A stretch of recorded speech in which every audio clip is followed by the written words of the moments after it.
அஸ்ஸலாமு அலைக்கும் வரஹ்மத்துல்லாஹி வபரகாத்துஹு. உம்ரா பயணம் செய்யக்கூடிய ஒவ்வொருத்தருக்குமே இந்த வீடியோ ரொம்பவே யூஸ்ஃபுல்லா இருக்கும். இல்ல உம்ரா செய்யணும்னு எனக்கு ஒரு ஆசை இருக்கு அப்படிங்கிறவங்களுமே அந்த உம்ரா சம்பந்தமான அந்த சட்ட திட்டங்களை தெரிஞ்சுக்கிறதுக்குமே இந்த வீடியோ ரொம்பவே பயனுள்ளதா இருக்கும்.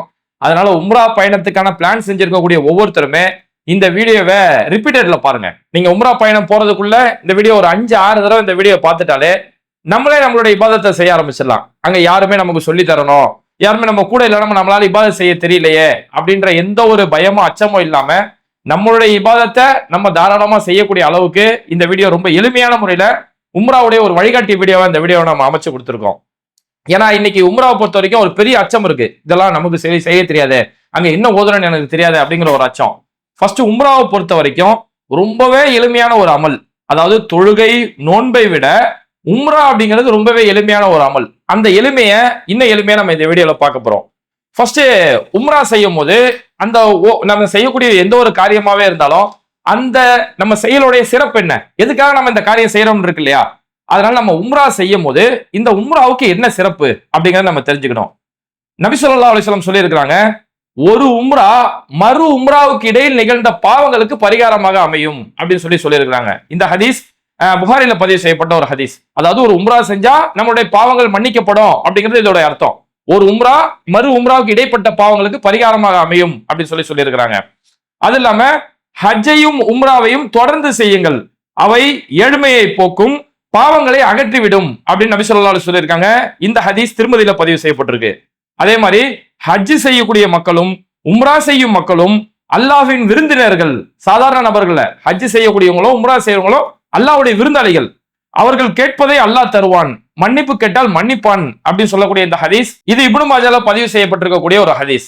அப்போ இவ்வளவு சிறப்புகள் இருக்கும்போது இந்த உம்ராவுடைய இபாதத்து அல்லாஹ்வுடைய தூதர் ஸல்லல்லாஹு அலைஹி வஸல்லம் நமக்கு எந்த வழிமுறையில சொல்லி கொடுத்திருக்காங்களோ அந்த வழிமுறையில செஞ்சாதான் அந்த இபாதத் முழுமை அடையும். இல்ல நான் செவியில கேட்டிருக்கிறேன், இல்ல என் கற்பனையில தோன்றது அப்படின்னு இல்லாம நபி ஸல்லல்லாஹு அலைஹி வஸல்லம் எந்த முறையில இபாதத் செஞ்சாங்க அந்த வழியில நம்ம அந்த இபாதத்தை அமைச்சுக்கணும்னாதான் அதுக்கான ஒரு முழுமையான ஒரு கூலி கிடைக்கும். ஓகே, இப்போ உம்ராவை பொறுத்த வரைக்கும் 4 முக்கியமான அமல்கள், 4 முக்கியமான விஷயங்கள் ஒரு உம்ராவுக்கு ரொம்பவே முக்கியமானது. அதுல முதலாவது எஹ்ராம். எஹ்ராம் உம்ராவுடைய முதல் விஷயம். இரண்டாவது தவாஃபுல் குதும், காபத்துல்லாவை தவாஃப் செய்வது. மூன்றாவது சை செய்தல், சஃபா மர்வாக்கு இடையில் அந்த சை செய்யக்கூடிய விஷயம். நான்காவது முடியை மழித்தல், முடியை மழித்தலோ அல்லது குறைத்தல். இந்த 4 அமல்கள் உம்ராவுக்கு ரொம்பவே ஒரு முக்கியமான ஒரு விஷயம். இப்ப இதுல பார்த்தோம்னா முதலாவது விஷயம் எஹ்ராமுடைய விஷயம். எஹ்ராம் அப்படின்னாலே நம்ம நிறைய பேர் நினைச்சிருக்கோம் அந்த ட்ரெஸ்ஸுக்கு பேர் தான் எஹ்ராம், வெள்ளை துணி, அந்த வெள்ளை துணிக்கு பேர் எஹ்ராம் நினைச்சிட்டு இருக்கோம்.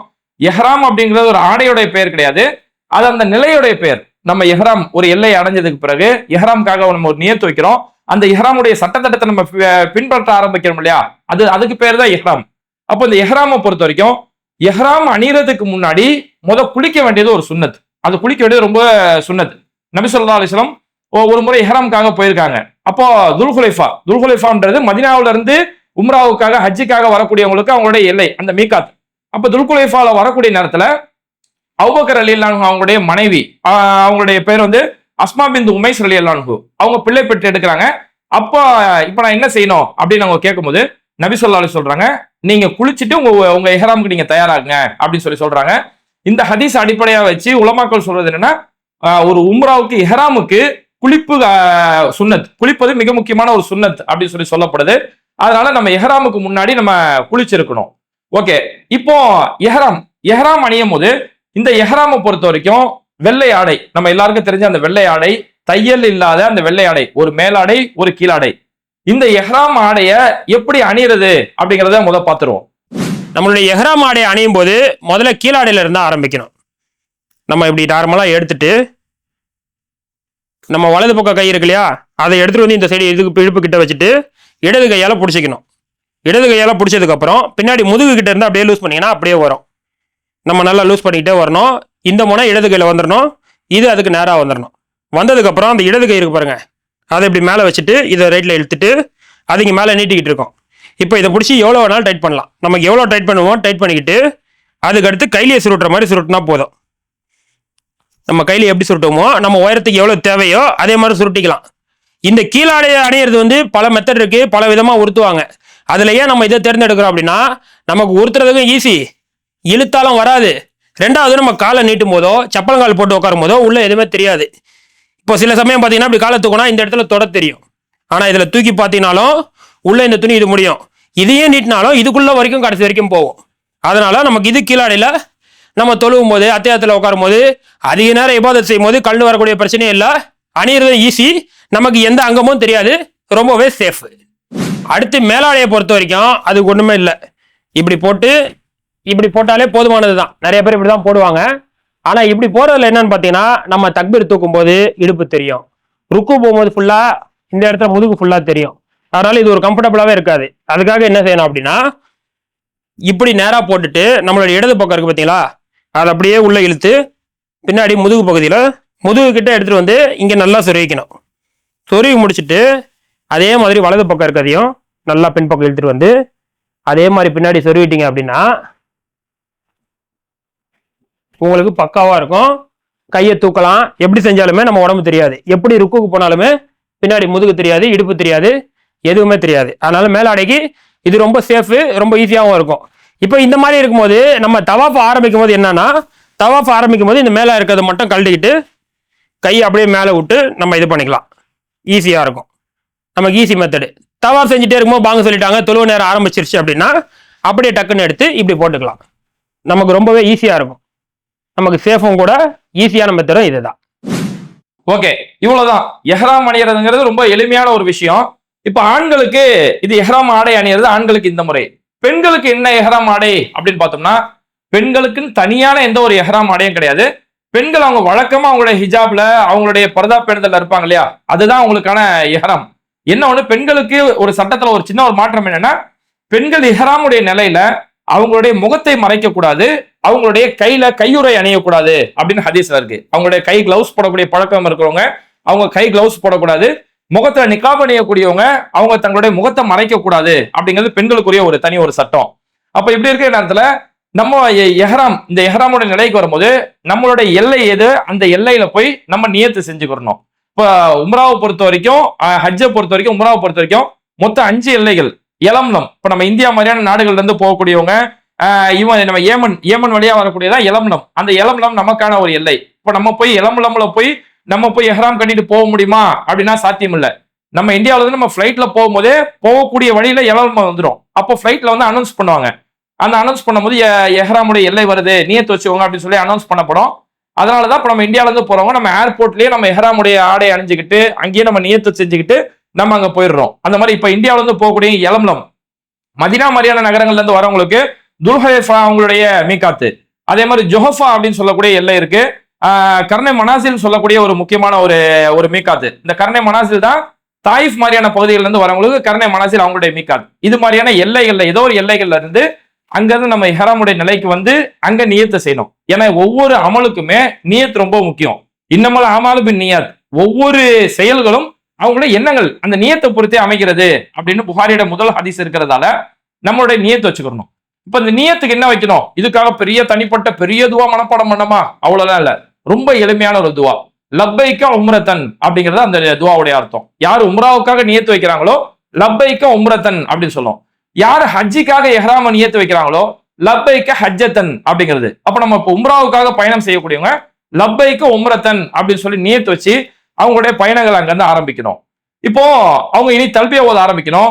இதுக்கு முன்னாடி ஒரு முக்கியமான ஒரு விஷயம், இப்ப நம்ம எஹ்ராமுடைய நிலைக்கு வந்ததுக்கு பிறகு இந்த எஹ்ராமுடைய நிலையில எதெல்லாம் தடுக்கப்பட்டது அப்படிங்கிறத நம்ம முக்கியமா தெரிஞ்சுக்கணும். அதுல முதலாவது பார்த்தோம்னா அவங்க தலைமுடியை களையக்கூடாது. தலைமுடியை அவங்க வெட்டுறதோ தலைமுடியை அவங்க மழிக்கிறதோ இது மாதிரியான காரியங்களில் ஈடுபடக்கூடாது. இது அல்லாஹ் குர்ஆன்லயே சூரா பக்ராவுல இதை பத்தி சொல்லி காட்டுறான். எஹ்ராமுடைய நிலைக்கு வந்தவர் தலைமுடியை மழிக்க கூடாது அப்படின்ட்டு. இப்போ அந்த காலத்துலாம் ஒரு எஹ்ராமுடைய நிலையில இருந்து அவங்க உம்ராவுக்கு போறதுக்கோ ஹஜ்ஜுக்கு போறதுக்கோ பல நாட்கள் பிரயாணம் செய்யணும், பல மாதங்கள் பிரயாணம் செய்யற நிலைமை இருந்தது. அப்ப அப்பேற்பட்ட காலத்துல வந்து நபி ஸல்லல்லாஹு அலைஹி வஸல்லம் ஒரு அனுமதி கொடுத்தாங்க. யாருக்கு ஒருத்தருக்கு பேன் தொல்லை, கடுமையான மண்டையில பிரச்சனை வந்துருச்சு அப்படிங்கிறவங்க மட்டும் அந்த நோய்க்காக மொட்டை அடிக்கணும் அப்படின்னு இருந்தா அவங்க மட்டும் எஹ்ராமுடைய நிலையில மொட்டை அடிச்சுக்கலாம் அப்படின்னு சொல்லி ஒரு அனுமதி கொடுக்கப்பட்டது. இது எல்லாருக்கும் தேவைப்படாது. அதனால எஹ்ராமுடைய நிலையில இந்த முடியை கத்தரிக்கிறதோ முடிய மழிக்கிறதோ இது மாதிரியான காரியங்கள்ல முடிகளை களையக்கூடாது அப்படின்னு சொல்லி அல்லாஹ் குர்ஆன்லயே சொல்றான். அடுத்து நம்மளுடைய நகங்களை வெட்டக்கூடாது. எஹ்ராமுடைய நிலையில வந்தவங்க நகங்களை வெட்டக்கூடாது. இது சஹி முஸ்லிம்ல இது சம்பந்தமான ஹதீஸ்கள் இருக்கு. அதே மாதிரி நறுமணம் பூசக்கூடாது. எப்ப நம்ம இஹ்ராமுடைய நிலைக்கு வந்துட்டோமோ அதன் பிறகு நறுமணம் பூசக்கூடாது. இது புகாரில பதிவு செய்யப்பட்ட ஒரு ஹதீஸ். ஆனா இஹ்ராமுக்கு முன்னாடி நம்ம நறுமணம் பூசிக்கலாம். இப்ப நம்ம குளிக்கிறோம் இல்லையா, காலையில இஹ்ராமுடைய நியத்துக்காக குளிக்கிறோம். அந்த குளிச்சு முடிச்சோன்னா நம்ம உடல்ல அத்தர் தேய்ச்சிக்கிறதோ நம்மளுடைய சென்ட்டுகள் இது மாதிரி தேய்ச்சிக்கிறத தாராளமா யூஸ் பண்ணிக்கலாம். ஆனா இஹ்ராமுடைய நிலைக்கு வந்ததுக்கு பிறகு அந்த நியத்து வச்சதுக்கு பிறகு அதுக்கப்புறம் நம்ம நறுமணம் பூசக்கூடாது அப்படிங்கிறது ஒரு முக்கியமான ஒரு சட்டம். அதுக்கு அடுத்து பார்த்தோம்னா திருமண ஒப்பந்தங்கள் செய்யக்கூடாது. இஹ்ராமுடைய நிலையில திருமணம் செய்யக்கூடாது, திருமண ஒப்பந்தம் செய்யக்கூடாது, பெண் பேசக்கூடாது அப்படின்னு சொல்லி நபி ஸல்லல்லாஹு அலைஹி வஸல்லம் தடுத்திருக்கிறாங்க. இது முஸ்லிம்ல பதிவு செய்யப்பட்ட ஹதீஸ். அதே மாதிரி இஹ்ராமுடைய நிலையில மிக ரொம்ப முக்கியமான ஒரு விஷயம் என்னன்னா கணவன் மனைவி ஒன்று சேரக்கூடாது அப்படிங்கிறது ரொம்ப முக்கியமான ஒரு விஷயம். இது அல்லாஹ்வே குர்ஆன்ல சொல்றான். சூரா பக்கராவுல 197வது ஆயத்தில் அல்லாஹ்வே குர்ஆன்ல சொல்றான் கணவன் மனைவி ஒன்று சேரக்கூடாது. இந்த ஒன்று சேரக்கூடாது அப்படிங்கிறது வெறும் எந்த அளவுக்குன்னா அந்த கணவன் மனைவி சேர்றதுக்கு எதெல்லாம் நெருக்கமாக அமையுமோ அதுவும் கூடாது. ஏன்னா இந்த வீடியோ குடும்பத்தோட பார்ப்பாங்கிறதுக்காக நான் வார்த்தைகளை ரொம்பவே கவனமா பயன்படுத்துறேன். அந்த கணவன் மனைவி ஒன்று சேர்றதுக்கு எதெல்லாம் நெருக்கமாக அமையுமோ அதுவும் கூடாது அப்படின்னு சொல்லி நபி ஸல்லல்லாஹு அலைஹி வஸல்லம் அதையுமே தடுத்திருக்கிறாங்க. அடுத்து இஹ்ராமுடைய நிலையில வேட்டையாடுதல் கூடாது. ஏன்னா அன்னைக்கு காலத்துல ஏதாவது பிராணிகள் வரும்போது அது வேட்டையாடி உண்ணக்கூடிய ஒரு பழக்கங்கள் இருந்தது. அதனால வேட்டையாடுதல் இஹ்ராமுடைய நிலையில வேட்டையாடுதல் கூடாது. இது இந்த விஷயங்கள்லாம் பொதுவா எல்லாருக்குமே அமையக்கூடிய ஒரு விஷயம். இப்ப இஹ்ராமுடைய நிலையில ஆண்களுக்கு மட்டும் முக்கியமா ஸ்பெசிபிக்கா தடுக்கப்பட்டவைகள் அப்படின்னு பார்த்தோம்னா ஒரு ஆண் அவருடைய தலையை மறைக்க கூடாது. அவர் எப்ப இஹ்ராமுடைய நிலைக்கு வராரோ அப்ப அவர் தலையை மறைக்க கூடாது. தொப்பி போடக்கூடிய பழக்கம் இருக்கிறவங்க, தலப்பாகை அணியக்கூடிய பழக்கம் இருக்கிறவங்க அவங்க தங்களுடைய தலையை மறைக்க கூடாது அப்படின்னு ஹதீஸ்ல தடுக்கப்பட்டிருக்கு. ஒரு முறை நபி ஸல்லல்லாஹு அலைஹி வஸல்லம் அவங்க உம்ராவுடைய பயணத்துக்கு போகக்கூடிய நேரத்துல ஒரு சஹாபி வாகனத்துல இருந்து கீழே விழுந்துட்டாங்க.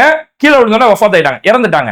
அப்போ அவங்களுக்கு ஜனாசா குளிப்பாட்டக்கூடிய நேரத்துல நபி ஸல்லல்லாஹு அலைஹி வஸல்லம் கட்டளை ஏற்றாங்க, இவர் இஹ்ராமுடைய நிலையில இருக்கிறாரு, அவருக்கு நீங்க நறுமணம் பூசாதீங்க, அவருடைய தலையை மறைக்காதீங்க அப்படின்னு சொல்லியிருக்கிறாங்க. அதனால இன்னைக்கும் பார்த்தோம்னா நம்ம உம்ரா செய்ய போகும்போது அங்க பல ஜனாசாக்கள் பார்ப்போம். ஒவ்வொரு நேர தொழுகையிலுமே ஜனாசா தொழுகை நடக்கும். அங்க பல ஜனாசாக்கள் இருக்கும்போது அது நார்மலா எல்லா மாதிரியும் இருக்கும். ஆனா யார் ஒருத்தவங்க இஹ்ராம்ல மரணிச்சாங்களோ அவங்களுடைய தலை மட்டும் திறந்த நிலையில இருக்கும். ஏன்னா அவங்களுடைய தலையை மூடக்கூடாதுன்றது மார்க்கத்துல சொல்லப்பட்ட ஒரு விஷயங்கிறதால ஒரு இஹ்ராம் நிலையில இருக்கிறவங்க அவர் தன்னோட தலையை மறைக்க கூடாது அப்படிங்கிறது அவருக்கான ஒரு விதி. அதே மாதிரி தையல் ஆடைகளை அணியக்கூடாது. இப்ப நம்மளுடைய இஹ்ராம் ஆடை அணிகிறோம், அது அதாவது ஜாயின் செய்யப்பட்ட இந்த ரெண்டு முனைகள் ஜாயின் செய்யப்பட்ட அந்த தையல் ஆடைகள் அணியக்கூடாது. நம்மளுடைய உள்ளாடைகள், ஏன்னா உள்ளாடைகளுமே அதுவுமே தையல் செய்யப்பட்ட ஒரு ஆடை தானே, அதனால நம்ம உள்ளாடை உள் பணியணும். நம்மளுடைய இன்னர்வேர்கள் இதெல்லாம் தையல் செய்யப்பட்ட ஆடைகள்ன்றதால இந்த தையல் ஆடைகள் அணியக்கூடாது. அதே மாதிரி காலுறைகள், அன்னைக்கு காலத்துல காலுறைகள் தான் அணிஞ்சிட்டு இருந்தாங்க, காலுறைகள் அணியக்கூடாது. நபி ஸல்லல்லாஹு அலைஹி வஸல்லம் செருப்பு அணியுங்கன்னு சொல்லியிருக்காங்க. யாருக்கு ஒருத்தருக்கு செருப்பே கிடைக்கலையோ அப்பேற்பட்ட நபர்கள் காலுறை அணியறதுக்கு ஒரு அவங்களுக்கு மட்டும் ஒரு குறிப்பிட்ட அனுமதி கொடுக்கறதுக்காங்க. ஆனா இஹ்ராமுடைய நிலையில செருப்பு தான் அணியணும் அப்படிங்கிறது ஹதீஸ்ல சொல்லப்பட்ட ஒரு விஷயம். இப்ப இன்னைக்கு தேதிக்கு காலுறை அப்படின்னா ஷூ போடக்கூடிய பழக்கம் நிறைய பேருக்கு இருக்கும். அந்த மாதிரி முழுமையா மறைக்கப்பட்ட ஷூ மாதிரியான அந்த காலணிகள் போடாம செருப்பு மாதிரியான காலணிகள் நம்ம பயன்படுத்தணும் அப்படிங்கிறது இது மூலமா நமக்கு தெரிஞ்சது. அப்ப இதெல்லாம் ஆண்களுடைய விஷயங்கள். பெண்களுக்கு தடுக்கப்பட்டவை அப்படிங்கும்போது நம்ம முன்னாடியே சொன்ன மாதிரி பெண்களுக்கு தடுக்கப்பட்டவை என்னன்னா பெண்கள் அவங்களுடைய முகத்தை மறைக்க கூடாது, அவங்க நிக்காப் அணியக்கூடாது அப்படின்னு சொல்லி பெண்களுக்கு தடுக்கப்பட்ட விஷயம். பெண்கள் கையுறை அணியக்கூடாது, பெண்கள் முகத்தை மறைக்க வேண்டாம், கையுறையை பயன்படுத்த வேண்டாம் அப்படின்னு சொல்லி புகாரில நபி ஸல்லல்லாஹு அலைஹி வஸல்லம் சொன்ன ஹதீஸ் இருக்குது. இப்போ சில பெண்கள் ரொம்ப பேணுதலா இருப்பாங்க. அவங்க காலங்காலமா அவங்க முகத்தை மறைச்சி மற்ற ஆண்கள் முன்னாடி முகத்தை காட்டாம ரொம்ப பேணுதலா இருக்கக்கூடிய பல பெண்கள் இருப்பாங்க. அப்ப அவங்க இந்த இஹ்ராமுடைய நிலையில திறந்திருக்கும் போது அவங்களுக்கு ஒரு மாதிரி சங்கோஜமா கூச்சமா இருக்கும் அப்படின்னு இருக்கக்கூடிய பெண்கள் எப்ப அவங்கள ஆண்கள் கடந்து செல்றாங்களோ, ஒரு ஆண் கூட்டம் வராங்க அவங்க கடந்து செல்றங்க போது எதையாவது வச்சு அவங்களுடைய முகத்தை மறைக்கிறதுக்கு மார்க்கத்துல அனுமதி இருக்குது. ஆயிஷா ரலியல்லாஹு அன்ஹா சொல்றாங்க, நாங்க இஹ்ராமுடைய நிலையில இருக்கும்போது சில வாகன சவாரிகள் எங்களை கடந்து செல்லும், சில வாகன சவாரிகள் எங்களை கடந்து செல்லும் போது அப்ப எங்களுடைய தலையோடைய முந்தானைகளை, தலையோடைய அந்த இருக்கக்கூடிய துணிகளை எங்களுடைய முகத்துக்கீழே நாங்க இறக்கிக்கிறோம். அந்த சவாரி வாகனங்கள் எங்களை கடந்து சென்ற பிறகு எங்களுடைய முகங்களை நாங்க திறந்துப்போம். ஏன்னா இஹ்ராமுடைய நிலையில முகத்தை மறைக்க கூடாதுங்கிறதால இது மாதிரியான சட்டம். அப்ப ரொம்ப பேணுதலா இருக்கு. இன்னைக்கு நம்ம ஹரம்ல பார்க்கலாம், பல பெண்கள் எதையாவது ஒரு பொருள் அப்படி முன்னாடி வச்சுக்கிட்டு அவங்க அப்படியே தவாப் செய்யக்கூடிய காட்சிகள் பார்க்கலாம். அது அவங்களுடைய பேணுதல் சம்பந்தமான விஷயம். அதனால இஹ்ராமுடைய நிலையில ஒரு பெண் முகத்தை மறைக்க கூடாது, அவங்களுடைய கையுறைகள், கை கிளவுஸ் இது மாதிரியான விஷயங்கள் பெண்கள் பயன்படுத்தக்கூடாது. சரி, இப்போ நம்ம இஹ்ராம் அணிஞ்சாச்சு, இஹ்ராம்ல இதெல்லாம் தடுக்கப்பட்டவைகள் அப்படிங்கறத தெரிஞ்சுக்கிட்டோம். இப்போ நம்ம இஹ்ராம் நம்மளுடைய எல்லையில நம்ம இஹ்ராம் அணிஞ்சு நியத்து வச்சுட்டோம். இதுக்கு பிறகு நம்ம செய்ய வேண்டியது என்னன்னா அதிகமா தல்பியாக்கள் நம்ம ஓதணும். لبيك اللهم لبيك لبيك.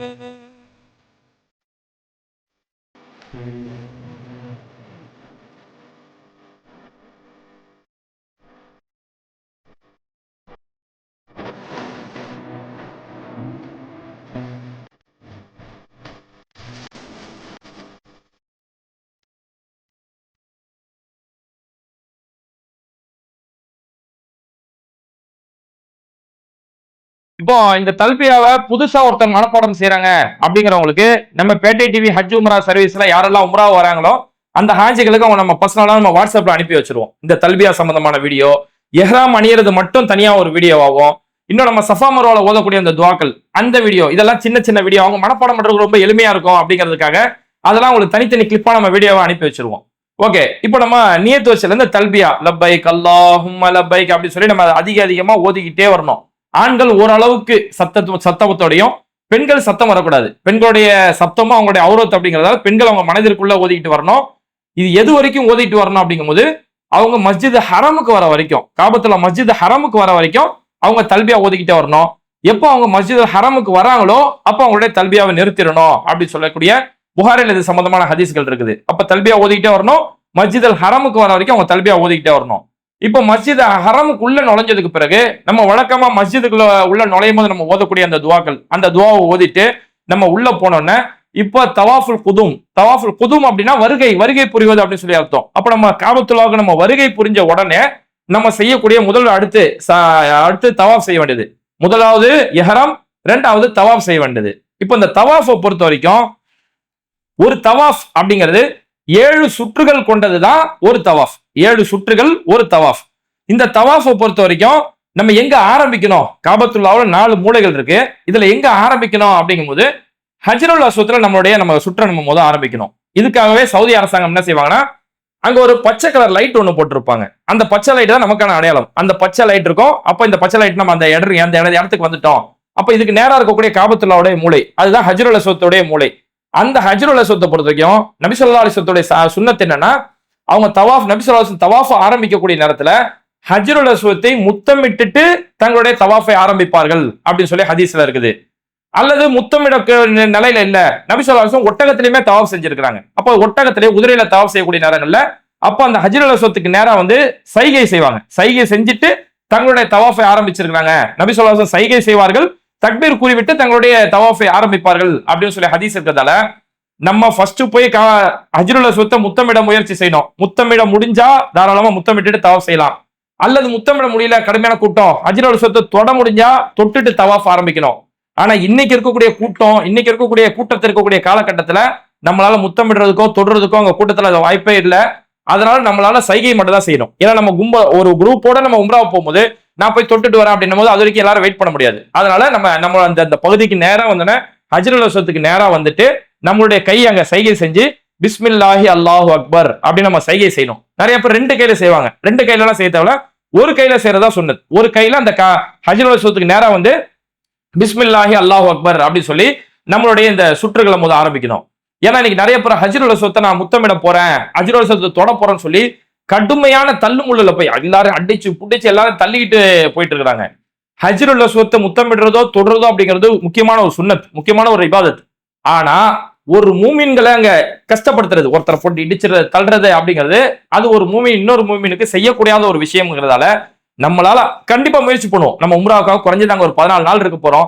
அதுல ஏதோ ஒரு நாள் நம்ம கண்டிப்பா ஹஜ்ருல் அஸ்வத்தை முத்தமிடுறதுக்கான நம்ம எல்லா முயற்சிகளும் நம்ம செய்ய போறோம். ஆனா அதுக்காக தள்ளு முள்ளுகளோட செய்ய வேணாம். நம்மளால வாய்ப்பு இருந்தா நம்ம தாராளமா செய்யலாம்.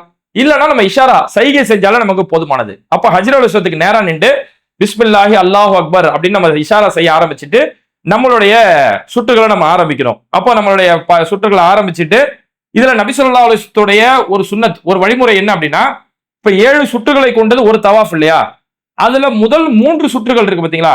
அந்த முதல் 3 சுற்றுகள் நபி ஸல்லல்லாஹு அலைஹி வஸல்லம் ரமல் செய்வாங்க. ரமல் அப்படின்னா ஒரு லேசா ஓடுறது. நபி ஸல்லல்லாஹு அலைஹி வஸல்லம் முதல் 3 சுற்றுகளை ஓடுன மேனிக்க நபி ஸல்லல்லாஹு அலைஹி வஸல்லம் முதல் 3 சுற்றுகள் சுட்டுவாங்க. அதன் பிறகு இருக்கக்கூடிய 4 சுற்றுகள் நபி ஸல்லல்லாஹு அலைஹி வஸல்லம் நடந்த முறையில் நபி ஸல்லல்லாஹு அலைஹி வஸல்லம் தவாஃப் செய்வார்கள். அப்ப 7 சுற்றுல முதல் 3 சுற்று லேசா ஓடின மாதிரியும் அடுத்த 4 சுற்றுகள் நடந்த நிலையில நபி ஸல்லல்லாஹு அலைஹி வஸல்லம் தவாஃப் செய்வார்கள் அப்படின்னு சொல்லக்கூடிய இந்த ஹதீஸ் புகாரில பதிவு செய்யப்பட்ட ஹதீஸ். அப்ப நபி எந்த முறையில செஞ்சாங்களோ அந்த முறையில நம்மளுடைய தவாஃப்களை ஆரம்பிக்கணும். சரி, இப்ப நம்ம தவாஃப் ஆரம்பிச்சிட்டோம். இந்த தவாஃப்ல என்ன ஓதுறது அப்படிங்கிறது இங்க எல்லாருக்குமே இருக்கக்கூடிய மிக முக்கியமான கேள்வி. ஏன்னா இந்த கேள்வி எங்க வருதுன்னா, நிறைய பேர் சில புத்தகங்கள் வச்சிருப்பாங்க. அந்த புத்தகத்துல வந்து முதல் சுற்றில் இதை ஓத வேண்டும், இரண்டாவது சுற்றில் இதை ஓத வேண்டும் அப்படின்னு பெரிய பெரிய நீண்ட துவாக்கள் காட்டும் போது, ஓ இதெல்லாம் படிக்கணுமா, அப்போ யார் நம்ம தனியாவே நம்மளால செய்ய முடியாதோ அப்படிங்கிற ஒரு பாரம் மக்கள் மனசுல வந்துருது.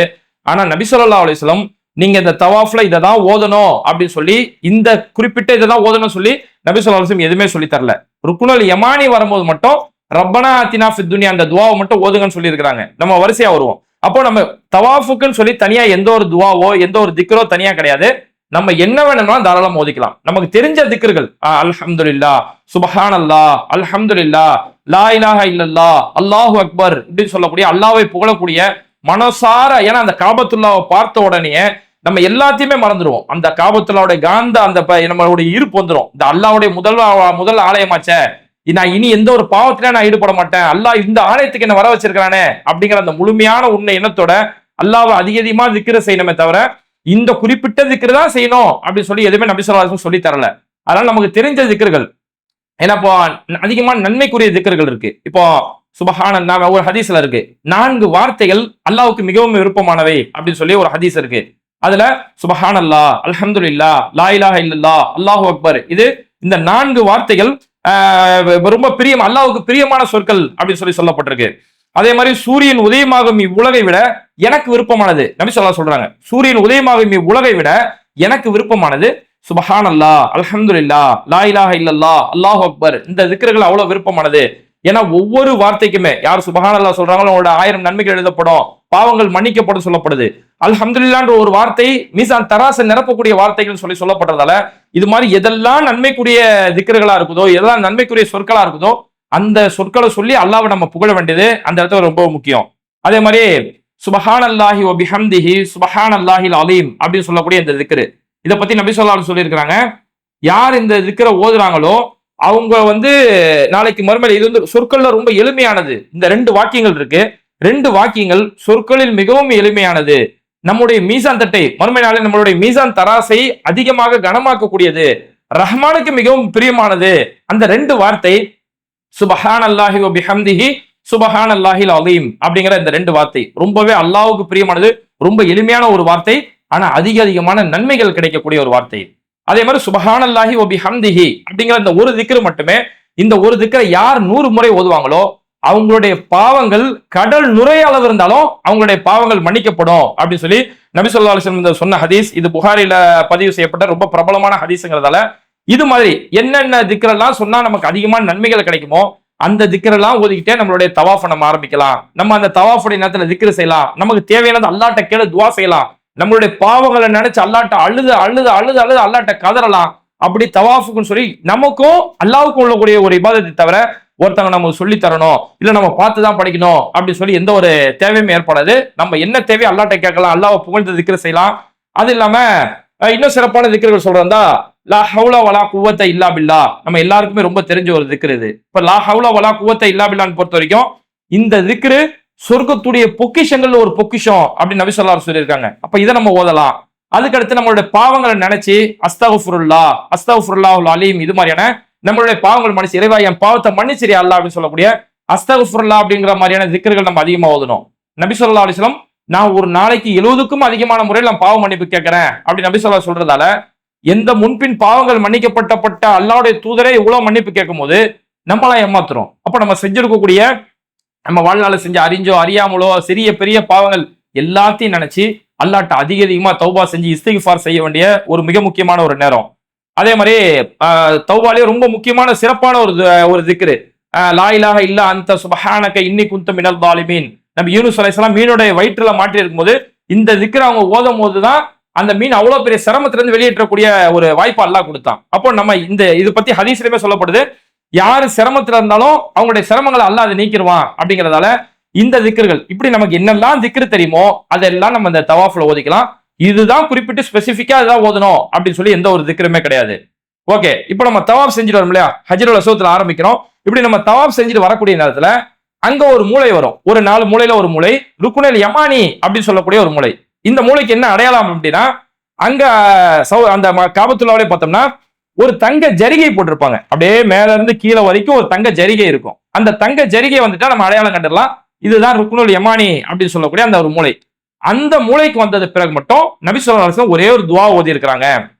ருக்னுல் யமானில இருந்து அதுக்கு அடுத்த மூளை ஹஜ்ருல் அஸ்வத். இந்த ருக்னுல் யமானில இருந்து ஹஜ்ருல் அஸ்வத்துக்கு இந்த இடைப்பட்ட நேரத்துல மட்டும் நபி ஸல்லல்லாஹு அலைஹி வஸல்லம் ரப்பனா ஆத்தினா ஃபித் துன்யா ஹஸனத்தோ வ ஃபில் ஆখিরাতি ஹஸனத்தோ வ கினா அஸாபன்னார் இந்த துஆவை நபி ஸல்லல்லாஹு அலைஹி வஸல்லம் ஓதுவாங்க அப்படின்னு சொல்லி இந்த ஹதீஸ் அபூதாவூத், புகாரி மாதிரியான பல ஹதீஸ்கள் இடம்பெற்று இருக்குது. நபி ஸல்லல்லாஹு அலைஹி வஸல்லம் ருக்னுல் யமானிய வரும்போது ருக்னுல் யமானிய நபி ஸல்லல்லாஹு அலைஹி வஸல்லம் தொடுவதை நான் பார்த்துள்ளேன் அப்படின்னு சொல்லி சஹாபாக்கள் சொல்றாங்க. இப்னு உமர் ரலியல்லாஹு அன்ஹு மாதிரி பல சஹாபாக்கள் சொல்றது என்னன்னா, நபி ஸல்லல்லாஹு அலைஹி வஸல்லம் காபத்துல்லாவுடைய 4 மூலைகள்ல 2 மூலைகளை தொடுவதை நான் பார்த்திருக்கேன். ஒன்னு ஹஜ்ருல் அஸ்வத்துடைய மூலையை தொடுவாங்க, இன்னொன்னு ருக்னுல் யமானிய வரும்போது நபி ஸல்லல்லாஹு அலைஹி வஸல்லம் தொடுவாங்க அப்படின்னு சொல்லப்படுறதால இந்த 2 இடங்களை தவிர வேற எங்கும் நான் தொட்டு பார்த்ததில்லை அப்படின்னு இப்னு உமர் ரலியல்லாஹு அன்ஹு சொல்றாங்க. அப்ப இந்த 2 இடங்களை தொடுறது ஒரு சுன்னத்து. அந்த ருக்னுல் யமானில இருந்து ஹஜ்ருல் அஸ்வத் வரைக்கும் வர வரைக்கும் நம்ம ரப்பனா ஆத்தினா இந்த சொல்லக்கூடிய இந்த துஆ ஓத வேண்டியது ரொம்ப முக்கியம். ரப்பனா ஆத்தினா ஃபித் துன்யா ஹஸனஹ் வஃபில் ஆখিরাতি ஹஸனஹ் வகினா அஸாபன்னார். இங்க நம்ம திரும்ப திரும்ப சொல்றது ஒரே ஒரு விஷயம் என்னன்னா, இதெல்லாம் ஓதணும், இந்த அமல் செய்யணும், அங்க நான் தொட போறேன் அப்படிங்கிற பேர்ல நம்ம கூட வந்தவங்களை விட்டு நம்ம போயிட வேணாம். அதுதான் ரொம்ப முக்கியம். நம்ம தொடுறதோ, நம்ம ஆசையார தொடுறதோ, அங்க துவா செய்யறதோ, அது நம்ம தனிப்பட்ட முறையில செஞ்சிடலாம். நம்ம ஒரு ஜமாத்தா நம்ம அந்த இடத்துல போயிருக்கோம் இல்லையா? அப்ப இப்ப நம்ம பேட்டை டிவி ஹஜ் உம்ரா சர்வீஸை பொறுத்த வரைக்கும் நம்ம கூட வரக்கூடிய ஹாஜிகள் அது எத்தனை பேர் 30-40 பேராவே இருந்தாலும் எல்லாரையும் ஒரே கட்டுக்கோப்பா நம்ம கொண்டு போறது நம்மளுடைய வழக்கம். ஒன்னாவே யார் வர வயசானவங்க வந்தா கூட அவங்க வர வரைக்கும் பொறுமையா நின்று எல்லாரையும் அரவணைச்சு ஒன்னா கொண்டு போவோம். முன்னாடி ஒருத்தர் பின்னாடி ஒருத்தர், இதுக்காகவே நம்ம ஆளை நியமிச்சு எல்லாரையும் ஒன்னாவே யாருமே மிஸ் ஆகிறாத அளவுக்கு அவ்வளவு கட்டுக்கோப்பா நம்ம கொண்டு போவோம். அப்ப இதுக்கு நடுவுல யாராவது ஒருத்தவங்க அங்க போயிட்டு நான் போய் தொட்டுட்டு வந்துடுறேன் அப்படின்னு போனா அவரை தேடுறது, அவரு காணா போயிரு, கூட்டத்துல காணா போயிருவாரு. அப்ப எல்லாருக்குமே ஒரு சிரமம் ஏற்பட்டும் இல்லையா? அதனால நம்ம ஒன்னாவே சேர்ந்து ஒன்னாவே நம்மளுடைய அமல்களை முடிக்கணும் அப்படிங்கிறது இதுல ரொம்ப மிக முக்கியமான ஒரு விஷயம். சரி, இப்போ தவாஃப்னு சொல்லி தனியா எந்த ஒரு துவா திக்ரும் கிடையாது. ருக்னுல் யமானில மட்டும் நபி ஸல்லல்லாஹு அலைஹி வஸல்லம் ரப்பனா ஆத்தினா ஓதுவாங்க அப்படிங்கிறது நமக்கு இது புரிய இருந்ததுங்களா? இப்போ நம்மளுடைய தவாஃப் அந்த 7 சுற்றுகள் கொண்ட ஒரு தவாஃப் நம்ம முடிச்சோம். 7 சுற்று சுற்றி முடிச்சதுக்கு பிறகு இப்போ நம்ம 2 ரக்காத்து தொழணும். இந்த 2 ரக்காத்து எங்க தொழணும்னா மக்காமே இப்ராஹிம் அப்படின்னு சொல்லக்கூடிய அந்த இடம். மக்காமே இப்ராஹிம்ங்கிறது அந்த கல்லுடைய பெயர் கிடையாது, அந்த காபத்துல்லாவுல இருக்கக்கூடிய அந்த பகுதியுடைய பேர் தான். அதனாலதான் அந்த இடத்துல அந்த இப்ராஹிம் அலைஹிஸ்ஸலாம் அவங்க ஏறி நின்ற அந்த காலடி தட கல்லு அந்த இடத்துல வச்சிருப்பாங்க. அப்ப அந்த இடத்துல போய் 2 ரக்காத் தொழுவது ஒரு மிக முக்கியமான ஒரு சுன்னத். ஆனா இன்னைக்கு இருக்கக்கூடிய கூட்டத்தை அந்த இடத்துல 2 ரக்காத் தொழ முடியாது. கூட்டத்துல எல்லாரும் தவாஃப் செய்யணும், நம்ம தொழுதோம்னா அது எல்லாருக்கும் இடையூறா இருக்கும். அதனாலதான் அங்க அரசாங்க சார்பில் என்ன செஞ்சிருப்பாங்கன்னா மக்காமே இப்ராஹிமுக்கு நேரா பிற்பகுதியில பின்னாடி தொழுகைக்காகவே ஒரு இடம் ஏற்பாடு செஞ்சிருப்பாங்க. ஆண்களுக்கு ஒரு பகுதி, பெண்களுக்கு ஒரு பகுதி அங்க வச்சிருப்பாங்க. அங்க நின்று நம்ம தாராளமா ரொம்ப பொறுமையா நம்மளுடைய தொழுகை நிறைவேற்றலாம். அப்ப 7 சுற்றுகள் சுட்டி முடிச்சுட்டு அந்த மக்காமே இப்ராஹிமுக்கு நேரா நம்மளுடைய ஒரு 2 ரக்காத் அந்த இடத்துல தொழணும். இந்த 2 ரக்காத்துல முதல் ரக்காத்துல குல்யாயுல் காஃபிரூன் அந்த சூறாவையும், 2வது ரக்காத்துல குல்ஹுவல்லாஹு அஹத் இந்த சூறாவையும் நம்ம ஓத வேண்டியது இது ஒரு சுன்னத்தான ஒரு விஷயம். சரி, இப்போ 7 சுற்று சுட்டிட்டோம், 2 ரக்காத்து தொழுதுட்டோம். தொழுது முடிச்சோன்னா உடனடியா நம்ம இப்போ சஃபா மர்வாவுக்கு செய்யறதுக்கு சஃபா மர்வாவுக்கு போனோம். இப்ப சஃபா மர்வாவுக்கு போகக்கூடிய நேரத்துல நபி ஸல்லல்லாஹு அலைஹி வஸல்லம் ஒரு சுன்னத் என்னன்னா 7 சுற்றுகள் சுற்றிட்டு 2 ரக்காத் தொழுதுட்டு நபி ஸல்லல்லாஹு அலைஹி வஸல்லம் சஃபா மலைக்கு போகக்கூடிய நேரங்கள்ல வழியில நபி ஸல்லல்லாஹு அலைஹி வஸல்லம் ஜம்சம் கிணற்றில் நீர் அருந்தினார்கள் அப்படின்னு சொல்லி ஹதீஸ்கள்ல முஸ்லிம் மாதிரியான பிரபலமான ஹதீஸ்கள் இந்த ஹதீஸ் இருக்குது. அப்போ போகக்கூடிய வழியிலேயே அங்க ஜம்சம், எதனாலேயே அங்க அரசாங்கம் சார்பில் அங்க ஜம்சம் நீரை ஏற்பாடு பண்ணிருப்பாங்க. நம்ம தொழுது முடிச்சுட்டு சஃபாவுக்கு போகக்கூடிய இடத்துலயே அங்க ஜம்சம் கேனா வச்சிருப்பாங்க. கூலிங் இருக்கும், கூலிங் இல்லாம நாட்கூலிங் இருக்கும். இந்த இடத்துல நம்ம ஒண்ணு சொல்லிக்கலாம், இங்க இருந்து உம்ராவுக்கு போகக்கூடியவங்க அங்க நம்மளுடைய கிளைமேட் மாறுது, பெரிய அளவுல கிளைமேட் மாறுறதால அங்க நாட்கோல்ட்னு ஒரு பாக்ஸ் இருக்கும், அதுல மட்டுமே குடிங்க. ரொம்ப ஏன்னா அங்க கூலிங் ஓவரா இருக்கிறதால இந்த கூலிங்கை நம்ம குடிச்சிட்டோம்னா நிறைய சளி பிடிச்சி நம்மளுடைய அடுத்தடுத்த இபாதத்துக்கு அடிப்படும். அதனால நம்ம உடம்ப ரொம்ப பாதுகாப்பா பேணி பாதுகாத்துக்கிட்டு கூலிங் இல்லாத அந்த வாட்டர் இருக்கும், அதை மட்டும் நம்ம எடுத்து ஜம்சம் தண்ணி குடிக்கணும். இதுல சஹாபாக்களுடைய ஒரு வழிமுறை என்ன அப்படின்னா, சஹாபாக்கள் நாங்க வயிறு முட்டக்கூடிய அளவுக்கு தண்ணி ஜம்சம் குடிப்போம். இப்னு அப்பாஸ் ரலியல்லாஹு அன்ஹு சொல்றாங்க, நாங்க எங்களுடைய வயிறு நிரம்பக்கூடிய அளவுக்கு அந்த டைம்ல நாங்க ஜம்சம் குடிப்போம் அப்படின்னு சொல்றதால நம்ம ஜம்சம் தண்ணி வயிறு முட்டக்கூடிய அளவுக்கு குடிக்கணும். ஜம்சம் தண்ணியோட சிறப்பை பத்தி நபி ஸல்லல்லாஹு அலைஹி வஸல்லம் சொல்றாங்க, ஜம்சம் நீர் எதற்காக குடிக்கப்படுகிறதோ அதற்கான பயன் தரும் அப்படின்னு சொல்லி நபி ஸல்லல்லாஹு அலைஹி வஸல்லம் சொன்ன ஹதீஸ் இப்னு மாஜால அந்த ஹதீஸ் இருக்கிறதால ஜம்சம் தண்ணி குடிக்கும் போதே நம்ம கல்வி நமக்கு சிறந்த முறையில் இருக்கணும், நல்ல உடல் ஆஃபியத்து நமக்கு இருக்கணும், அல்லாஹ்வுடைய கட்டளை நிறைவேற்றுறதுக்கு, அல்லாஹ்வுடைய கட்டளைப்படி வாழ்றதுக்கு எனக்கு நல்ல உடல் ஆஃபியத்து இருக்கணும், இந்த சமூகத்துக்கு பயனுள்ள முறையை என் வாழ்க்கை அமையணும், நான் ஹலாலா முறையில எனக்கு ரிஸ்க் கிடைக்கணும் அப்படிங்கிற மாதிரியான பல முக்கியமான நம்ம துவாக்களை நினைச்சுக்கிட்டு அந்த நியத்தோட அந்த ஜம்சம் தண்ணீரை நம்ம அருந்தணும். இப்ப ஜம்சம் தண்ணீர் அருந்திட்டோம். ஜம்சம் தண்ணீர் குடிச்சு முடிச்சோன்னே இப்ப நம்ம சஃபா மலையை நோக்கி நடக்கிறோம். இப்ப சஃபா மலைக்கு நம்ம போகக்கூடிய நேரத்துல நபி ஸல்லல்லாஹு அலைஹி வஸல்லம் அவருடைய ஒரு சுன்னத் என்ன அப்படின்னு பார்க்கும்போது, நபி ஸல்லல்லாஹு அலைஹி வஸல்லம் சஃபாவுடைய மலைக்கு ஏறும்போது, அந்த சஃபாவுடைய மலைக்கு ஏறக்கூடிய நேரத்துல சூரா பக்ராவுடைய 158வது ஆயத்து இன்ன சஃபாவுல் மர்வத அப்படின்னு சொல்லக்கூடிய இந்த ஆயத்தை நபி ஸல்லல்லாஹு அலைஹி வஸல்லம் ஓதுவாங்க. إن الصفا والمروة من شعائر الله به. இது சஹீஹ் முஸ்லிம்லயும் நசையிலயும் பதிவு செய்யப்பட்டிருக்கக்கூடிய ஹதீஸ். அப்ப மலைக்கு அந்த கிட்ட ஏறக்கூடிய நேரத்துல அந்த குர்ஆனுடைய அந்த ஆயத்து இன்ன சஃபா அந்த ஆயத்து இந்த அப்துல்லாஹு பிஹி இந்த வாசகம் இதை நபி ஸல்லல்லாஹு அலைஹி வஸல்லம் சொல்லி முடிச்சதுக்கு பிறகு சஃபாவுடைய மலை மீது ஏறி, இன்னைக்கு தேதிக்கு மலைனா ஒரு மலையாலா இருக்காது, புதுசா வரவங்களுக்கு சொல்றேன், மலையாலா இருக்காது, அந்த மலையோட சிறு பகுதி அந்த இடத்துல இருக்கும். அந்த இடத்துல நின்று நபி ஸல்லல்லாஹு அலைஹி வஸல்லம் காபாவை பார்ப்பார்கள் அப்படின்னு சொல்லி ஹதீஸ்ல இருக்கு. அப்ப நம்மளும் அந்த மலையோட சிறு பகுதி இன்னைக்கு அங்க வைக்கப்பட்டிருக்கு. அந்த இடத்துல நின்று நம்ம காபாவை பார்க்கும்போது நமக்கு அந்த கேப்ல கரெக்டா நமக்கு காபா தெரியும். அப்ப காபாவை பார்க்கக்கூடிய நபி ஸல்லல்லாஹு அலைஹி வஸல்லம் அந்த இடத்துல நின்று லா இலாஹ இல்லல்லாஹ் வஹ்தஹு லா ஷரீக லஹு சொல்லக்கூடிய இந்த வாசகத்தை நபி ஸல்லல்லாஹு அலைஹி வஸல்லம் ஓதுவாங்க. لا إله إلا الله وحده لا شريك له له الملك وله الحمد وهو على كل شيء قدير. لا إله إلا الله وحده أنجز وعده ونصر عبده وهزم الأحزاب وحده. சரி, இப்ப நபி ஸல்லல்லாஹு அலைஹி வஸல்லம் இந்த லா இலாஹ இல்லல்லாஹ் வஹ்தஹு லா ஷரீக லஹு இந்த சின்ன வாசகத்தை நபி ஸல்லல்லாஹு அலைஹி வஸல்லம் சொல்லி முடிச்சதுக்கு பிறகு நபி ஸல்லல்லாஹு அலைஹி வஸல்லம் காபாவை பார்த்த நிலையில் துஆ செய்தார்கள் அப்படின்னு சொல்லி சஹீஹ் முஸ்லிம்ல இந்த ஹதீஸ் இருக்கு. அதுவும் எப்படி துஆ செய்தார்கள் அப்படிங்கும்போது இவ்வாறு 3 முறை செய்தார்கள் அப்படின்னு சொல்லி ஹதீஸ் இருக்குது. அதாவது நம்ம சஃபா மலைக்கு ஏறக்கூடிய நேரத்துல இன்ன சஃபா ஓதுறோம், அப்துல்லாஹு பிஹி அது ஓதி முடிச்சிட்டோம். இப்ப மலை மேல ஏறினதுக்கு பிறகு காபாவை பார்த்த நிலையில லா இலாஹ இல்லல்லாஹ் வஹ்தஹு லா ஷரீக லஹு இந்த வாசகத்தை நம்ம சொல்றோம், சொல்லி முடிச்சோன்னா துஆ செய்யணும். அதுக்கடுத்து திரும்ப ஒரு தடவை லா இலாஹ இல்லல்லாஹ் வஹ்தஹு லா ஷரீக லஹு அந்த வாசகத்தை திரும்ப முழுசா சொல்லணும். அதுக்கடுத்து ஒரு தடவை துஆ செய்யணும். அதுக்கடுத்து திரும்ப ஒரு தடவை லா இலாஹ இல்லல்லாஹ் வஹ்தஹு லா ஷரீக சொல்லிட்டு ஒரு தடவை துஆ செய்யணும். இந்த மாதிரி இதை நபி ஸல்லல்லாஹு அலைஹி வஸல்லம் 3 முறை செய்தார்கள் அப்படின்னு சொல்லி ஹதீஸ்ல பதிவு செய்யப்பட்டிருக்கு. ஏன்னா இதெல்லாம் அதிகமா துஆ கபூல் ஆகக்கூடிய இடம். சஃபா மர்வா இதெல்லாமே துஆ கபூல் ஆகக்கூடிய இடம்ங்கிறதால இந்த நபி எப்படி செஞ்சாங்களோ அப்படிதான் நம்மளுடைய உம்ரா பயணம் இருக்கணுமே தவிர, இல்ல நான் வந்தேன் சும்மா மடமடன் ஓதுனேன், அங்கிருந்து ஓடினேன் இங்க ஓடினேன், இதுக்கு பேர் சடங்கு. இங்க நம்ம சடங்கு செய்ய போல, டூர் சுத்தி பார்க்க போல. நம்மளுடைய நோக்கம் நம்ம உம்ராவுடைய செய்யறோம். இந்த உம்ரா இவ்வளவு சிரமங்கள் பத்தியில இவ்வளவு பயணம் செய்து நம்ம செய்யும் போது அதை அல்லாஹ்வுடைய தூதர் ஸல்லல்லாஹு அலைஹி வஸல்லம் எந்த முறையில நமக்கு சொல்லி கொடுத்தாங்களோ அந்த முறையில செஞ்சா நம்ம முழுமையான கூலி அடைஞ்சிட்டு வரலாம். அப்ப அந்த முறைப்படி நபி ஸல்லல்லாஹு அலைஹி வஸல்லம் துஆ செஞ்ச மாதிரி செஞ்சு முடிச்சுட்டு அதுக்கடுத்து நபி ஸல்லல்லாஹு அலைஹி வஸல்லம் சஃபாவில இருந்து மர்வா நோக்கி நடக்க ஆரம்பிப்பார்கள். இப்ப மர்வா நோக்கி நடக்க ஆரம்பிக்கிறோம். நடக்க ஆரம்பிக்கக்கூடிய இடத்துல இப்ப அந்த இடம் கொஞ்சம் மேடா இருக்கும், ஏன்னா மலைப்பகுதி இல்லையா, அந்த இடம் கொஞ்சம் மேடா இருக்கும். அந்த சருகள் நம்ம அது இறங்கினதுக்கு பிறகு சமவெளி பகுதி வரும். இப்ப சஹீஹ் முஸ்லிம்ல இருக்கக்கூடிய ஹதீஸ் எதுனா நபி ஸல்லல்லாஹு அலைஹி வஸல்லம் அந்த சமவெளி பகுதியை அடையும் போது நபி ஸல்லல்லாஹு அலைஹி வஸல்லம் அங்கு ஓடுவார்கள், அங்கு ஓடினார்கள் அப்படின்னு ஹதீஸ் இருக்கு. அதாவது அன்னை ஹாஜரா அலைஹிஸ்ஸலாம் அங்க இஸ்மாயில் நபி அங்க இருக்கக்கூடிய நேரத்துல அந்த சின்ன புள்ள தண்ணி தாகத்துல இருக்காங்களே அப்படின்னு சொல்லி சஃபாவுல இருந்து மருவாவுல இருந்து சஃபாவுக்கு மாறி எங்கேயாவது தண்ணி கிடைச்சிருமான்னு சொல்லி அந்த பிள்ளைக்காக ஏங்கி ஓடினாங்க தெரியுமா. அல்லாஹ்வுக்காக அந்த குடும்பமே இவ்வளவு பெரிய தியாகம் செய்யும் போது அல்லாஹ் அந்த குடும்பத்தோட தியாகத்தை உலக அழிவு நாள் வரைக்கும் கியாமத் நாள் வரைக்கும் அல்லாஹ் அந்த தியாகத்தை நமக்கு பறைசாட்டுறான். அப்ப நம்மளுமே அந்த இடத்துல போகும்போது நம்ம லேசான முறையில் அந்த இடத்துல ஓடணும். அதுக்காகவே அங்க அரசாங்கம் சார்பில் என்ன செஞ்சு வச்சிருப்பாங்கன்னா ஒரு பச்சை லைட் இருக்கும். அந்த குறிப்பிட்ட பகுதி வரைக்கும் முழுக்கவே ஒரு பச்சை லைட் இருக்கும். அந்த பச்சை லைட் இருக்கக்கூடிய பகுதிகள் வரைக்கும் நம்ம அந்த இடத்துல ஆண்கள் அந்த இடத்துல ஓடணும். பெண்கள் ஓடணும்னு சொல்லி அவசியம் இல்லை. பெண்கள் அவங்க நடந்து வந்தாலே போதுமானது. ஆண்கள் அந்த இடத்துல ஓடணும். இப்படி ஓடக்கூடிய நேரத்துல நம்மளுடைய நியத்து என்ன இருக்கணும்? ஹாஜர் அலைஹிஸ்ஸலாம், இஸ்மாயில் அலைஹிஸ்ஸலாம், இப்ராஹிம் அலைஹிஸ்ஸலாம் இந்த குடும்பமே எந்த அளவுக்கு இந்த தீனுக்காக அல்லாஹ்வுக்காக தியாகம் செஞ்சிருக்காங்களே அந்த மாதிரி நானும் அல்லாஹ்வோட கட்டளைப்படி நான் வாழ்வேன். அல்லாஹ்வோட எனக்கு எதெல்லாம் கடமையாக்கி இருக்கானோ அதை என் வாழ்நாள் நான் செய்வேன். அல்லாஹ் எதெல்லாம் ஹராமாக்கி இருக்கிறானோ அதை நான் தவிர்த்து வாழ்வேன் அப்படின்ற அந்த உறுதியோட தான் அந்த இடத்துல நம்ம அந்த இடத்துல தொங்கோட்ட ஓடணும். அப்ப சஃபாவுல இருந்து மருவா அந்த குறிப்பிட்ட இடத்துல மட்டும் ஓடணும், அதுக்கடுத்து நம்ம நடந்து போய்க்கலாம்.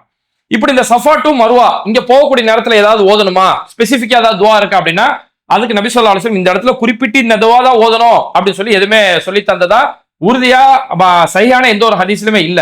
அதனால நம்ம தவாப் செய்யும் போது எப்படி நம்ம நன்மைகள் அதிகமா இருக்கக்கூடிய திக்ருகள் ஓதணுமோ, அல்லாட்ட துவா செஞ்சோமோ, குர்ஆனுடைய திலாவத் ஓதணுமோ, இது மாதிரி என்ன வேணாலும் இந்த இடைப்பட்ட நேரங்கள்ல ஓதிக்கலாம். இப்ப சஃபா மருவா எத்தனை தடவை நம்ம நடக்கணும்? தவாஃப் 7 சுத்த ஒரு தவாஃப். இங்க சஃபா மருவாவுக்கு போறது இதுவுமே 7 முறை. ஆனா 7 முறைங்கிறது எப்படின்னா, சஃபால ஆரம்பிக்கிறோம், மருவால போறோம்யா, அது 1. மருவால இருந்து திரும்ப சஃபாவுக்கு வரோம், இது 2. திரும்ப சஃபால இருந்து மருவாவுக்கு போனோம், இது 3. இந்த மாதிரி 1, 2, 7 முறை நம்ம முடிக்கும் போது 7வது முறை மருவால போய் முடியும். 7வது முறை மருவால முடிஞ்சோன்னு நம்மளுடைய இந்த சை பூர்த்தி ஆயிரும். இப்ப இதுல இன்னொரு ஒரு விஷயமும் சொல்ல மறந்துட்டேன். நம்ம சஃபால ஆரம்பிச்சோம் பாத்தீங்களா, அந்த குர்ஆனுடைய ஆயத்தை ஆரம்பிச்சு அதுக்கடுத்து அந்த அப்தோ பிஹி அப்துல்லாஹ் பிஹி அந்த துவா ஓதணும். அதுக்கடுத்து நபி ஸல்லல்லாஹு அலைஹி வஸல்லம் லா இலாஹா இல்லல்லாஹ் வஹ்தஹு லா ஷரீக லஹு ஓதுறாங்க இல்லையா, இது அப்படியே மருவாவிலையும் இதே மாதிரி செய்யணும். சஃபாவில எப்படி செஞ்சோமோ அதே மாதிரி மருவால செஞ்சு அங்கேயுமே அந்த லா இலாஹா இல்லல்லாஹ் வஹ்தஹு லா ஷரீக லஹு அந்த குறிப்பிட்ட வாசகத்தை 3 முறை ஓதணும். அது ஒவ்வொரு ஓதி முடிச்சோன்னா நடுவில் ஒரு தடவை துவா செய்யணும், திரும்ப ஓதணும், திரும்ப துவா செய்யணும். நம்மளுடைய தேவைகள், உலக மக்களுடைய தேவைகள், குறிப்பா இன்னைக்கு காசா மக்கள் மிகப்பெரிய அளவுல பாதிக்கப்பட்டிருக்காங்க. இந்த மாதிரி உலகம் முழுக்க இருக்கக்கூடிய இஸ்லாமியர்களுக்காக நம்ம எல்லாம் மனமுருகி துவா செய்ய வேண்டிய ஒரு முக்கியமான இடம். அப்போ இங்க இருந்து 1 அங்க 2 இது மாதிரியா நம்ம முடிச்சு 7 தடவை நம்ம முடிச்சிட்டோம். 7வது தடவை கரெக்டா மருவால கொண்டு போய் நம்ம போய் முடிக்கிறோம். முடிச்ச உடனே நம்மளுடைய உம்ராவுடைய இந்த இபாதத்தை நம்ம முடிஞ்சிருது. இதுக்கு அடுத்து நம்ம செய்ய வேண்டிய ஒரு விஷயம், இப்போ நம்ம சை செஞ்சு முடிச்சிட்டோம். அடுத்து இறுதியான ஒரு விஷயம் என்னன்னு பார்த்தோம்னா, நம்மளுடைய முடியை களைதல். இந்த முடியை களைதலை பொறுத்த வரைக்கும் முடியை மொட்டை அடிக்கணும். அதுதான் ஒரு முக்கியமான ஒரு சுன்னத். ஏன்னா நபி ஸல்லல்லாஹு அலைஹி வஸல்லம் யார் அவங்களுடைய உம்ரா கடமைகளை முடிச்சது பிறகு யார் மொட்டை அடிப்பார்களோ அவர்களுடைய பாவங்களுக்காக நபி ஸல்லல்லாஹு அலைஹி வஸல்லம் துவா செய்திருக்கார்கள். அதுவும் எப்படி துவா செஞ்சாங்கன்னா 3 முறை அவங்களுடைய பாவங்களுக்காக நபி ஸல்லல்லாஹு அலைஹி வஸல்லம் துவா செய்தார்கள். யா அல்லாஹ், யார் மொட்டை அடித்தார்களோ அவர்களை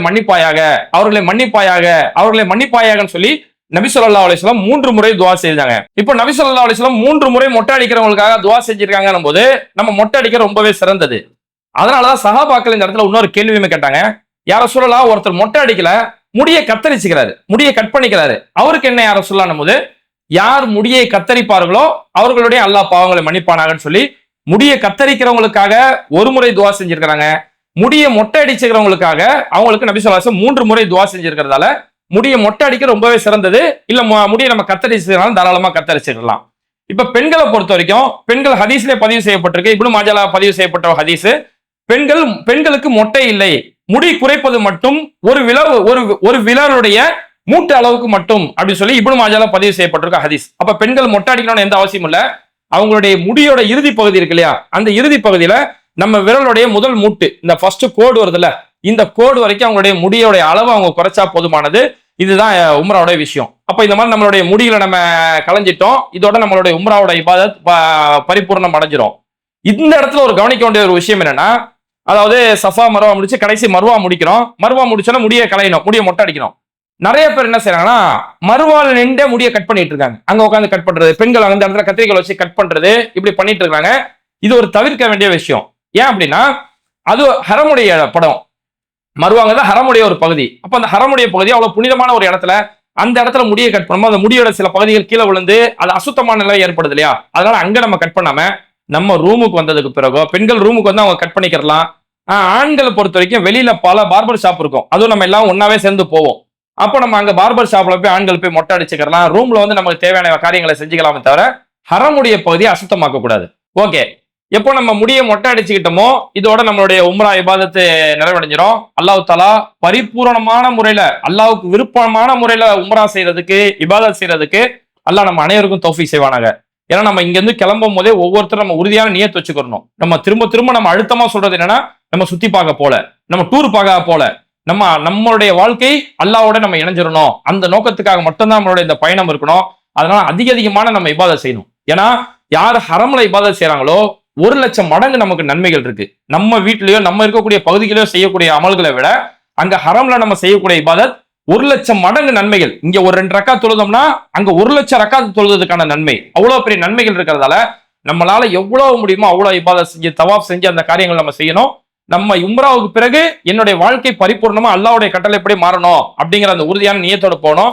இதை பத்தி எல்லாமே நம்ம போகக்கூடிய வழிகள்ல தொடர்ந்து நம்ம பயான் செஞ்சுக்கிட்டே போவோம். இப்ப ஏர்போர்ட்ல நின்று நம்ம எந்த உறுதியான நியத்தோட நம்ம போகணும், நம்ம தௌபா செய்யக்கூடிய நியத்துல இருந்து நம்மளுடைய வாழ்க்கை மார்க்கத்துடைய அடிப்படையில் நம்ம வாழ்க்கை அமையணும் அப்படிங்கிற சம்பந்தமா நம்ம போகக்கூடிய வழியில அங்க ஏர்போர்ட்ல நம்ம எஹராம் சேஞ்ச் பண்ணோம் இல்லையா, அங்க 2 எஹராமுடைய சட்டங்கள் திரும்ப ஒரு தடவை சொல்லி தரப்படும்.